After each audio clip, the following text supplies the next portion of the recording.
learn to take negativity like a grain of salt, right? Like shift right on through it, right? Because the Bible speaks about enemies, right? Preparing a table for you in front of your enemies, right? So you know the enemies got to be there, right? Jesus was betrayed. Joseph brothers throw him in the pit. David had Saul as an adversary. Like everybody had enemies in the Bible, right? But the enemies served the purpose of getting them where they needed to be. So don't you get caught up on the enemies, right? Because God told you he was going to take care of them, right? God will avenge his people. He tells us that the weapons will form, but they will not prosper, right? So you don't get caught up on what people are saying and doing, even if it's to hurt you, right? Because if you get caught up on it, then they win, right? If you don't get caught up on it and you ignore it, you keep doing what you're doing, right? They're not gonna phase you, right? So they really would be wasting their time. Like they doing all this to come at you, but they're gonna be wasting their time because it's not gonna phase you. It's not gonna bother you because you're not gonna give it the energy that they was hoping you was gonna give it, right? So when they do send it your way, you gotta learn how to shift through it, right? Learn how to put your blinders on, cause you can't see them, right? You Ray Charles to the, you know what I'm saying, right? Like you can't see them, right?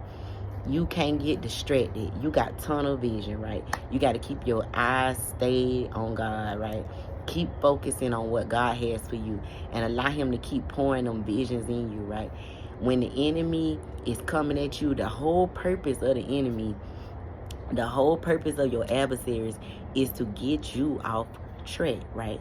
To make you lose focus of God's promise, right? So you have to make sure that you inhale the good stuff, exhale the bad stuff, right? You got to be able to let it go. Even if it take you a day or two, right, to pick yourself back up and keep going, right? That's okay. You human, right? Ask God to help your unbelief and you get up and you keep going, right? Because the only way that you lose is if you stop, right? You don't fail unless you quit, right? If you stop fighting for more, stop striving for your Jeremiah 29:11, then you allow the enemy to win. Don't allow the enemy to win, because all you got to do is put your sunglasses on. You can't see them, your hater blockers on, right? You can't see them, and keep going, so that God can give you everything that he promised you.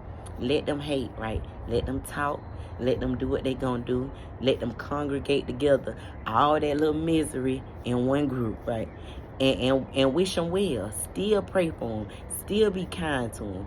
Act like you don't even know that their intentions was bad, right? It's okay.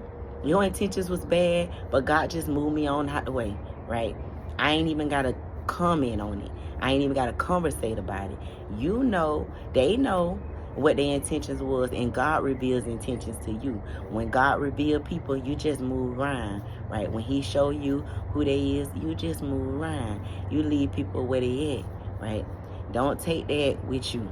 Don't take that energy with you, that negativity with you. Don't take the regret. Don't take none of that, because all of that belong to them, right?